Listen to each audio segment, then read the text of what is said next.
They're pushing the envelope there, though. They are driving those things, too. They are out of shape. They are making headway. This is going to get interesting. Inside of 2 to go. Hold on. Here we go. Another situation where the pushing went wrong. They were being so aggressive, and it was working. It really was. It's just such a fine line. And with these cars, when the bumpers don't match up perfect, they lift. And as soon as it lifts up and you don't give them time to correct it, you just run into bad situation. And that's unfortunate. They were coming, man. They were coming in a big-time way, but stopped on the backstretch.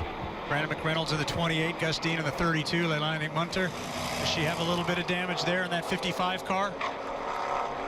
What the health driver hanging it up at the end of this one. After an 18-race ARCA career, she dabbled in other motorsports as well. See Brandon with the wind in net down. You can see him moving around inside the car. Look at the helmet with his godfather, Davey Allison, taped all over it.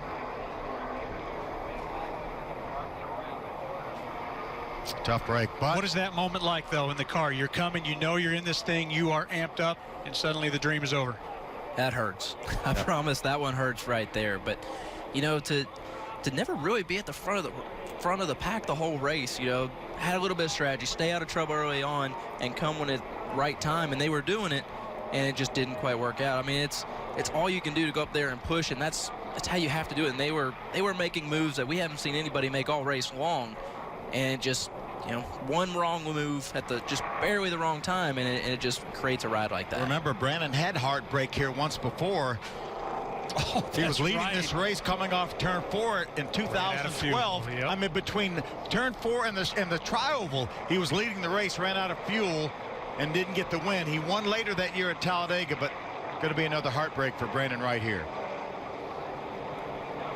Good news for Brandon is he gets to race again tomorrow night at New Smyrna in the K&N East Series. Let's see what came first. Well, a lot of things happening. It was just the bumping, right time. Yep. Bumping. Todd Gilliland's trying to help Brandon McReynolds. He wasn't trying to turn him around. He was trying to help him. And unfortunately, Brett Holmes, who did an outstanding job running in the 3rd position all day long, and he ends up getting taken out as well. There's what we were talking about.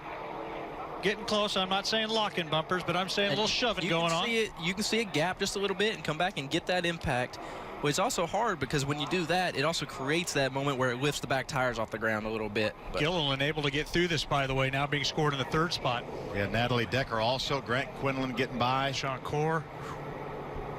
Hard contact there between the 32 of Gus Dean and the 28 of Brandon. See the 32 on the outside. He might have got a little bit of a bump as well. And then he made contact with the 28. He had already gotten to the outside wall after a little bit of contact as they were trying to avoid that incident. Gus Dean carrying our General Tire on board. You ride along with him. That's the driver's view, though, right there. You were seeing the back of a spoiler. You have no clue anything's going on until you hear it on the radio. By the time they can communicate that and tell you need to be checking up, a lot of times it is too late. You're already wrecking or you're already running in the back of somebody. So, yeah, not much different you can do in those situations. On board with What the Health onboard camera, Leilani Munter. She sees the smoke. Did an excellent job getting through it. I think she might have had a little bit of contact. Looked like the 52 of Tyler Dipple was the closest car to her. They made a little bit of contact after they got through the incident. I believe it might have cut a tire down. It sounded like she had a tire hitting the crush panels in there as well. Yeah. Might have been why she did lose it at the very end.